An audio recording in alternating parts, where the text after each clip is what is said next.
अस्सलाम वालेकुम दोस्तों, वेलकम बैक करता हूं एक ब्रांड न्यू वीडियो के अंदर। दोस्तों, ईमान के वाले से बहुत बड़ी अपडेट सामने आई है और ईमान ने ऑफिशियली बहुत से लोगों को ये इंतजार था कि जी ऑफिशियली अनाउंसमेंट हो, रजब की तरफ से हो या ईमान की तरफ से हो। रजब की तरफ से आप लोगों ने ऑफिशियली डिवोर्स मतलब ईमान को तलाक दे रहा हूँ, ठीक है, ईमान के साथ नहीं रहना, रजब ने ये सब कुछ लाइव पे आके बता दिया था। मगर अब इंतजार था लोगों को ईमान का कि जी ईमान कब आके ऑफिशियली अनाउंसमेंट करती है। हालांकि ईमान ने अपनी पिछली लाइफ में, जिसने लास्ट लाइफ की है, उसके अंदर उसने बताया जी मैं ये रिश्ता जोड़ना चाहती हूँ, मैं ये रिश्ता रखना चाहती हूँ और बैठ के बात करना चाहती हूँ और बातों को, सारे मसले मसाइल को, मतलब सारे मसलों को ख़त्म करके सबको साइड पर रख के मैं इस रिश्ते को आगे चलाना चाहती हूँ, अपनी खातिर नहीं, अपने बेटे ईमान की खातिर, ताकि जब वो भरा हो और सोशल मीडिया देखे तो उसको शर्मिंदगी का सामना ना करना पड़े। शर्मिंदगी का सामना तो उसको अब भी करना पड़ेगा। क्यों करना पड़ेगा? क्योंकि जो इस टाइम सिचुएशन चल रही है और जिस तरह से जलील किया जा रहा है एक दूसरे को, मतलब ईमान रजब के बारे में और ओन शेख रजब भट्ट के बारे में जो बातें कर रहे हैं, वो सारी ज़िंदगी जो है ना, मतलब जब तक सोशल मीडिया रहेगा ना भाई, ये सेफ़ रहेगा तो उसके बेटे ने तो देखना ही देखना है। मगर यहाँ पे इन सब चीज़ों को मद्देनज़र रखे जी ईमान ने अपना फैसला सुना दिया और ईमान ने साफ साफ कह दिया कि मैं रजब के साथ डिवोर्स चाहती हूँ। अगर रजब नहीं चाहता मेरे साथ रहना, क्योंकि रजब ने 3-4 मरतबा कह दिया कि भाई मैं नहीं रहना चाहता, तो भाई अब ज़बरदस्ती रिश्ता थोड़ी जुड़ सकता है। तो इस चीज़ को देखते हुए ईमान ने भी अपनी स्टेटमेंट सुना दिया। उसमें एक ही बात करते हैं, ईमान को कहते हैं घर आ जाओ, घर आ जाओ, घर आ जाओ। देखिए, ये है उनका पर्सनल मैटर। मैंने जो उनका पैगाम था उस बच्चे तक, रजब तक पहुंचाया। आगे उनकी अपनी मर्जी है, ये है मियाँ बीवी का अंदर का मामला। उसमें मैं न जानूँ तो खाम खा मैं कौन उसमें मशवरे देने वाली। मैंने एक बात रखी, उन्होंने बड़े अच्छे तरीके से मुझे जवाब दिया। यहाँ पर मैं गलत कहूँगी ईमान को। जब बंदा अपने बहन भाइयों के हथों चढ़ा होता है ना, और बहन भाइयों की बातों की बांसुरी बुझा रहा होता है ना, तो फिर बहन भाई जो है ना वो आपको सही रास्ता नहीं देते। वक्ती तौर पे आप पैसे बनाने की मशीन तो हैं, आपके नाम का फेम तो वो उठा रहा है आपका भाई ऑन शेख को। चाहिए कि पहला स्टेप घर से बाहर निकालने से पहले दफ़ा सोचना चाहिए कि आया मुझे शौहर का घर छोड़ के जाना चाहिए कि नहीं चाहिए। कुछ लोग बड़ी बेवकूफ़ियाँ करते हैं, अपने जो घरेलू मैटर्स हैं मीडिया पे ले आते हैं, मीडिया को बीच में मुलव्वस करके और फिर ये अपनी सारी चीज़ें बताते हैं और बाद में उसी पे मुकर जाते हैं और मलबा तीसरे बंदे पे डालते हैं। इसलिए मेरी सबको एडवाइस है कि अपने घर की, अपने बेडरूम की और अपने ख़ानदान की जो बातें हैं वो घर के अंदर तक रखें, उसको मीडिया पे लाने की ज़रूरत नहीं है। अब आ जाती है बात अगेन, काले कोट वालों की रजब भट्ट बहुत इज्जत करता है, हम लोग भी बहुत इज्जत करते हैं। वो आधी रात में भी हमें कोई काम पड़ता है तो हमारे साथ खड़े होते हैं। कि रजब भट्ट ने आपको पॉडकास्ट दी तो आपने इसको अपने चैनल पे क्यों नहीं लगाया? आपने अपने यूट्यूब चैनल पे क्यों नहीं लगाया? आपने अपनी ब्लंट लाइन नेटवर्क पे क्यों लगाया है जहां पे आप जॉब करती हैं?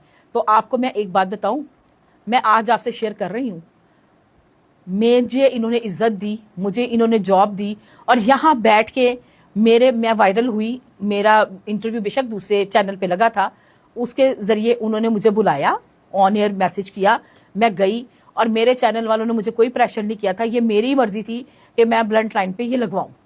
लोग कहते जी आप बेवकूफ़ हैं, आपका दिमाग काम नहीं करता, आपने अपनी सारी ज़िंदगी की रोटियां जो है ना वो आपने छोड़ दी। मैंने कहा नहीं, सारी ज़िंदगी की रोटियां नहीं है। तो मैं काले कोट की रिस्पेक्ट करता हूँ। मेरे लिए डॉक्टर वकला बरादरी मेरे लिए रिस्पेक्ट है, मैं उन पे वर्दी वाले पे हाथ उठा ही नहीं सकता, तो लिहाजा मैं मार खाता गया। आप सुने, जो शीला रजब भी 60 वकीलों के आगे कुछ नहीं कर सकता। तामिल मूवी नहीं चल रही, हाँ एक आधा पकड़ सकता है, लेकिन वो भी जब उसने काला कोट ना पहना हो जी। काले कोट की रिस्पेक्ट हमारे लिए फर्ज है, ठीक है। डॉक्टर की रिस्पेक्ट हमारे लिए फर्ज है। यहाँ पर फ्रंट पे देखूं तो हाँ, कोर्ट कचहरियां कोई काले कुत्ते भौंकते हुए नजर आते हैं। अब मैं वो काले कुत्ते या फिर कोर्ट कचहरियां की जो जलालत है, इन सब चीजों को देख के ये नेमते तो नहीं ना ठुकरा सकता समझे। तो मैं शुक्र अदा करता हूँ, यूट्यूब ने मुझे बहुत नवाजा है, ऐसी बात नहीं है। मेरा सबसे बड़ी बात, मुझे प्यार बहुत मिला है, ठीक है, यूट्यूब से मुझे प्यार बहुत मिला। वो जो होता है, जो हेटर्स होते हैं, जो बाहर खड़े होकर जलील करते हैं, टोंट करते हैं, जान के बदमाशी करने की कोशिश करते हैं कि इसका इस वक्त जरा बुरा वक्त चल रहा है तो क्यों ना अपनी बीच में हिस्सेदारी डाल दी जाए। इसके साथ साथ मैं बात करूंगी कि जो मेरे पास इनकी वीडियो है उसमें आप देखें, मैंने रजब भट्ट से एक सवाल किया कि रजब भट्ट, जो शीला रजब, क्योंकि मैंने काफी वीडियो में से उनको गुस्से में देखा था, इतने वकला ने मारा तो आपने अपना बचाव नहीं किया। मैं सुना देती हूँ उस पर क्या लिखा हुआ है, जरा आप लोग फोकस भी कर दीजिएगा प्लीज, मैं बता सकूं अपने देखने वालों को कि उस पर लिखा हुआ था कि जो है रजब, उसने खुदा ना खास्ता वकला बरादरी के बारे में कोई बात की है। ये देखे, सामने देखूं तो कोर्ट कचहरी में काले कुत्ते भौंकते नजर आते हैं रजब भट्ट। ये चेक करें, सामने देखूं तो कोर्ट कचहरी में काले कुत्ते भौंकते हुए नजर आते हैं। गाइस, बात यह है कि रजब भट्ट से मैंने जब पूछा कि ये बिल्कुल गलत पोस्ट लगाई है, जिन्होंने भी लगाई है, उन्होंने करेक्ट नहीं लगाई, काले कुत्ते, मतलब उन्होंने किसी को नॉमिनेशन नहीं किया, ना अल्लाह माफ़ करे कोई अपने वकील अपने भाई हैं, ना वाइट कोट वाले ना काले कोट वाले, उन्होंने सिर्फ कहा काले कुत्ते भौंकने वाले।